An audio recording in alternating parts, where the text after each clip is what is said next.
Hello everyone, good morning. जय Shri Mahakal, Shripi and Rudra YouTube channel में आपका स्वागत है। आज हम फिर से चंद्रयान 3 पर कुछ एमसीक्यू लेके आए हूँ और 100% इसमें से आपके प्रतियोगिता परीक्षा में जरूर आते हैं।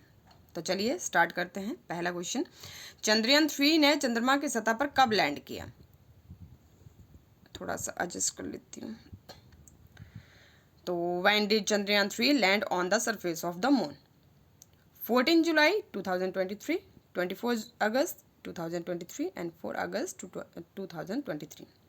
तो 24 अगस्त 2023 को चंद्रमा की सतह पर लैंड किया था चंद्रयान 3 ने। क्वेश्चन नंबर 2,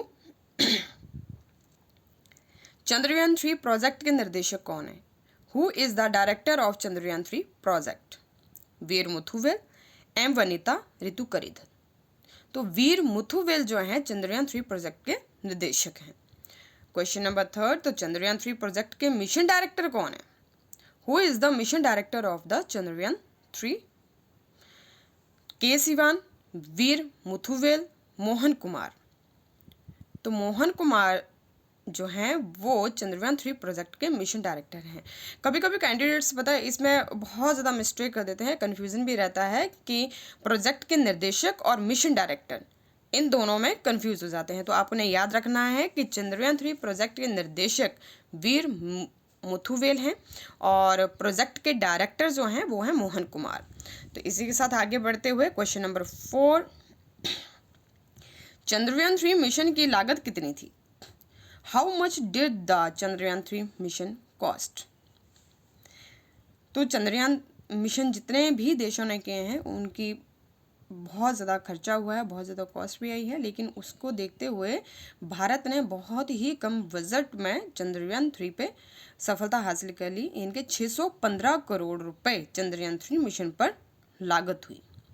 क्वेश्चन नंबर 5, हाल ही में स्पेस इंक का चंद्रयान मिशन विफल हो गया। आईस्पेस इंक किस देश की निजी कंपनी है? Recently space Inc Chandrayaan mission has failed. Space Inc is a private company of which country? तो इसका सही आंसर है जापान। जापान की आईस्पेस इंक एक प्राइवेट यानी कि निजी कंपनी है जिसने चंद्रयान मिशन शुरू किया था, लेकिन दुर्भाग्यवश ये जो मिशन था ये असफल रहा और मतलब इसको सफलता नहीं मिल पाई। अगर ये मिशन सफल हो जाता तो विश्व की सबसे पहली निजी कंपनी बन जाती आईस्पेस इंक, जिसने चंद्रमा पर कदम रखा। क्वेश्चन नंबर 6, जब चंद्रयान फर्स्ट मिशन की घोषणा की गई तब भारत के प्रधानमंत्री कौन थे? तो when Chandrayaan first mission was announced, who was the Indian prime minister? Doctor Manmohan Singh, Atal Bihari Vajpayee, IK. Gujral. तो इसका ऑप्शन नंबर बी है वो बिल्कुल सही है, अटल बिहारी वाजपेयी जी। उन्होंने 15 अगस्त 2003 को स्वतंत्रता दिवस के दिन जब वो स्पीच दे रहे थे तब उन्होंने चंद्रयान फर्स्ट मिशन की घोषणा की थी। आगे बढ़ते हुए question number 7, rocket man of India किसे कहा जाता है? Who is known as the rocket man of India? K Sivan, Satish Dhawan, Vikram Sarabhai, APJ Abdul Kalam. तो के सिवान को ही रॉकेट मैन ऑफ इंडिया कहा जाता है। ये इसरो के अध्यक्ष हैं और इनको रॉकेट मैन ऑफ इंडिया इसलिए भी कहा जाता है कि जितने भी मिशन हुए उनमें के सिवान जी शामिल थे। क्वेश्चन नंबर 8, हाल ही में किस देश ने चंद्रयान मिशन लूना 25 लॉन्च किया? तो which country recently launched Chandrayaan mission Luna 25? चीन, रूस, साउथ कोरिया या अमेरिका? तो हाल ही में रूस ने ही लूना 25 लॉन्च किया था, जो कि 28 दिनों के बाद लूना 25 लॉन्च किया गया, जो 21 अगस्त को चांद की सतह पर उतरना था, लेकिन लैंडिंग नहीं हो पाई और 20 अगस्त को ही क्रश लैंडिंग चंद्रमा की सतह पर हो गई। क्वेश्चन नंबर 9, चंद्रयान 3 के मिशन का उद्देश्य क्या है? तो what is the objective of the mission of Chandrayaan 3? तो चंद्रयान 3 के मिशन का उद्देश्य ए, चंद्रमा की सतह पर सुरक्षित और नरम लैंडिंग करना, बी रोवर को चंद्रमा पर घूमते हुए प्रदर्शित करना, सी यथास्थान यानी इन सीटू वैज्ञानिक प्रयोगों का संचालन करना, उपयुक्त सभी। तो चंद्रयान 3 मिशन के ये सभी ही उद्देश्य थे, चंद्रमा की सतह पर सुरक्षित और नर्म लैंडिंग करना, रोवर को चंद्रमा पर घूमते हुए प्रदर्शित करना, यथास्थान इन सीटू वैज्ञानिक प्रयोगों का संचालन करना, ये सभी ही चंद्रयान 3 मिशन के प्रमुख उद्देश्य थे। क्वेश्चन नंबर 10, चंद्रयान 3 के लैंडर का वजन कितना है? तो what is the total weight of lender of Chandrayaan? तो चंद्रयान 3 के लैंडर का वजन है 1752 किग्रा, यानी कि ए ऑप्शन आपका बिल्कुल सही है। रोवर का वजन कितना है? तो what is the total weight of rover? इसका भी ए ऑप्शन आपका बिल्कुल सही है, 26 kg। आगे बढ़ते हुए क्वेश्चन नंबर 11, इनमें से कौन से देश चंद्रमा पर सफलतापूर्वक उतरे हैं? तो which of these countries have successfully landed on the moon?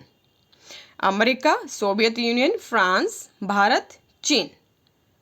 इसके ऑप्शन है, ए ऑप्शन में इन्होंने दिया है अमेरिका, सोवियत यूनियन और फ्रांस। बी ऑप्शन में दिया है अमेरिका, सोवियत यूनियन और भारत।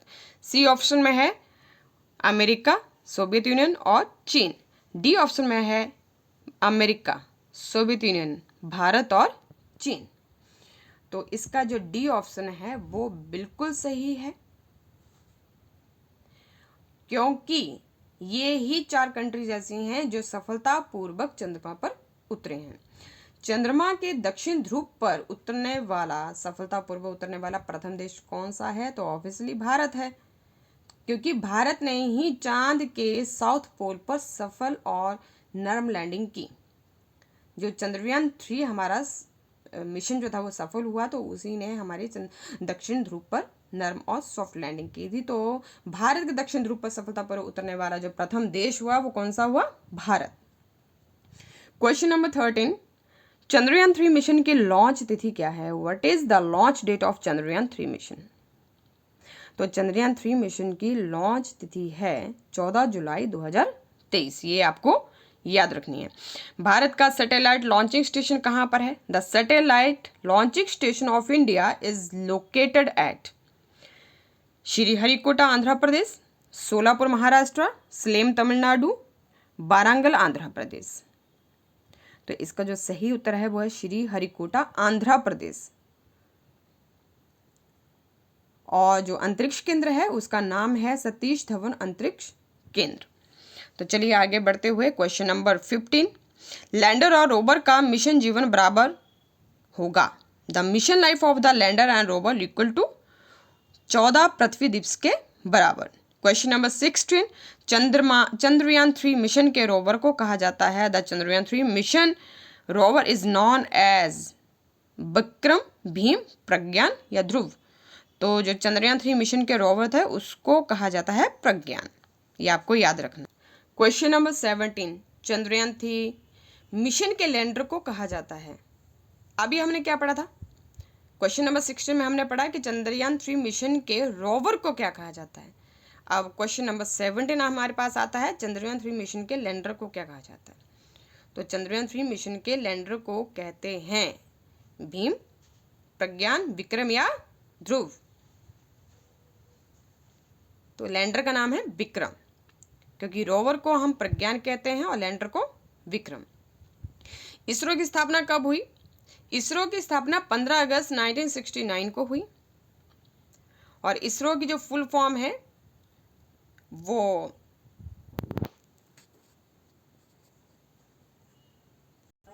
थोड़ा टाइम ले लिया। तो इसरो की फुल फॉर्म है इंडियन स्पेस रिसर्च ऑर्गेनाइजेशन, और ये इस्टेब्लिश हुआ 15 अगस्त 1967 को। इसरो से पहले किस नाम से जाना जाता था?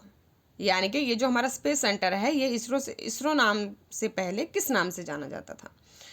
तो हमारे पास ऑप्शन है यहाँ पे इंकोस्पार, इम्कोस्पार और इस्कोस्पार। तो इसरो को इससे पहले इंकोस्पार के नाम से जाना जाता था, और जो कि 1962 में स्टैब्लिश हुआ। उस टाइम के जो प्रधानमंत्री थे वो थे जवाहरलाल नेहरू जी। इंकोस्पार की फुल फॉर्म है क्योंकि ये मोस्टली क्या होता है कि पूछा जाता है, जो हमारे एग्ज़ाम्स होते हैं उनमें पूछा जाता है।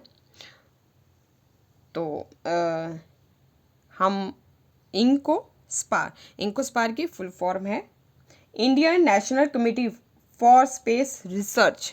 तो ये आपको याद रखना है, हालांकि मैंने इसको लिख के नहीं दिया है, तो हम इसको मतलब आप इसको नोट कर सकते हैं अपने पास। Indian national committee for space research. Next question है राष्ट्रीय अंतरिक्ष दिवस कब मनाया जाएगा? तो 23 अगस्त को राष्ट्रीय अंतरिक्ष दिवस मनाया जाएगा। और चलिए अब आपके लिए एक क्वेश्चन, और उसका आप कमेंट्स में मुझे जल्दी जल्दी जवाब दीजिएगा। तो आज का आपके लिए प्रश्न है चंद्रयान 3 के लिए किस रॉकेट का उपयोग किया गया? तो आप इसका आंसर फटाफट दीजिए, फिर देखते हैं कितने लोगों को पता है कि चंद्रयान 3 के लिए किस रॉकेट का उपयोग किया गया। दूसरी वीडियो के साथ मैं हाजिर होती हूँ, तब के लिए नमस्कार। Please join and subscribe my channel. Bye, नमस्कार, जय श्री महाकाल।